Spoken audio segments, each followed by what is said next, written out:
Hello guys, അപ്പോൾ നമുക്കിന്ന് IISER exam എഴുതാൻ പോയാലോ? എനിക്ക് സൺഡേ ആയിരുന്നു എക്സാം. കുറച്ച് പേർക്കൊക്കെ ഇതിനെപ്പറ്റി അറിയുമായിരിക്കും.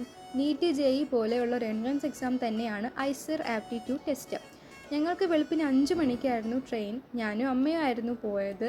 മഴയായതുകൊണ്ട് ട്രെയിനെല്ലാം ഡിലേ ആയിരുന്നു. എനിക്ക് എൻജിനീയറിംഗ് കോളേജ് മുട്ടത്തറയിൽ വെച്ചായിരുന്നു എക്സാം.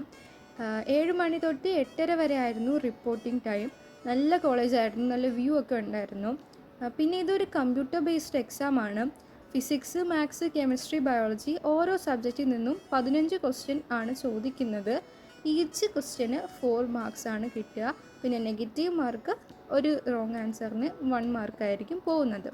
പിന്നെ ടോട്ടൽ 60 ക്വസ്റ്റ്യൻസ് 240 മാർക്സിനാണ്. നമുക്ക് നന്നായി സ്കോർ ചെയ്യാൻ പറ്റുന്ന 3 സബ്ജക്റ്റിൻ്റെ മാർക്കായിരിക്കും അവർ കൺസിഡർ ചെയ്യുക. എനിക്ക് എക്സാം മീഡിയം ടു ടഫ് ലെവലായിട്ടാണ് തോന്നിയത്.